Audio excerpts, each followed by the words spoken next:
আসসালামু আলাইকুম। সবাইকে আমার চ্যানেলে স্বাগতম। আমি আজকে যে ভিডিওটি করব সেটি হচ্ছে যে কার্পেট থেকে কিভাবে বিড়ালের পশম সরানো যায়। আমরা দেখি যে আজকাল অনেকের বাসাতেই বিড়াল থাকে। আবার শীতকাল যেহেতু অনেকের বাসায় কার্পেটও বিছানো থাকে। এখন বিড়াল থাকলে যে সমস্যাটা হয়, বিড়াল এসে কার্পেটের উপর বসে এবং কার্পেটের গায়ে প্রচুর পরিমাণ পশম লেগে যায় এবং যেটা পরবর্তীতে ব্রাশ করে কিংবা ভ্যাকুয়াম করে সরানো যায় না। তো এটার জন্য অনেক চিন্তা করে আমি একটা পদ্ধতি বের করেছি। আর সেটা হচ্ছে যে মাস্কিং টেপ দিয়ে কিভাবে এই কার্পেট থেকে বিড়ালের পশম সরানো যায়।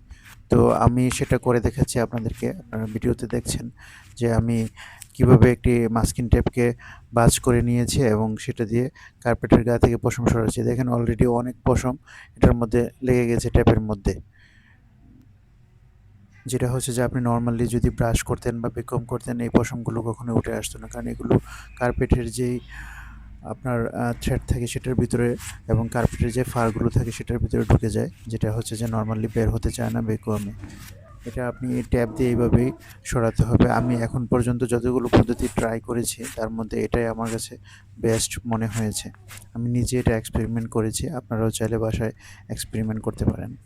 এই প্রক্রিয়াতে আপনি খুব দ্রুত এবং সুন্দরভাবে পশমমুক্ত করতে পারবেন। আপনি দেখেন এখানে ট্যাপের মধ্যে অজস্র পশম লেগে আছে। আর সেই সাথে যে কার্পেটের যে গুঁড়াগুলো উঠেছে সেটাও কিন্তু একটা ডাস্ট এবং এটাও কিন্তু আমাদের এনভায়রনমেন্টের জন্য খারাপ। আমাদের আম বাসার এনভায়রনমেন্টের জন্য খারাপ। যেটা হচ্ছে যে আপনার বাতাসের সাথে উঠতে পারে এবং আমাদের শ্বাস-প্রশ্বাসের সাথে ঢুকতে পারে।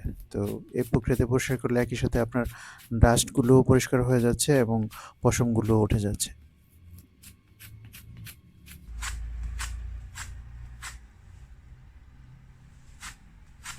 কিছু ক্ষেত্রে হয়তো দেখা গেছে কিছু পশম বা ছোট ডাস্টের কণা লেগে থাকতে পারে, সেক্ষেত্রে একটু আলগা করে দিতে হবে।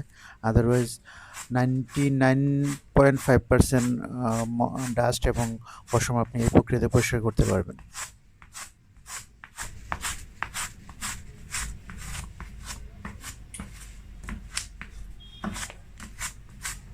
আপনি দেখেন এই জায়গাটাতে আগে অনেক পশম ছিল। এই যে এখনো দেখা যাচ্ছে পশমগুলো। আপনি দেখেন যে এটা আমার এই ট্যাপের মাধ্যমে কত সহজে আমি পরিষ্কার করতে পারতেছি, যেটা নরমালি করা যেত না। আর আপনি হাত দিয়ে বা ব্রাশ দিয়ে তো এটা করতেই পারতেন না।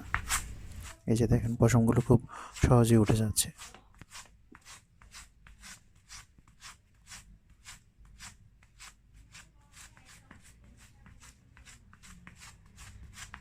প্রক্রিয়াটা অনেকের কাছে অ্যাবসার্ড মনে হতে পারে, বাট এটা একটা বেস্ট ওয়ে আপনার কার্পেট থেকে এই পশম পরিষ্কার।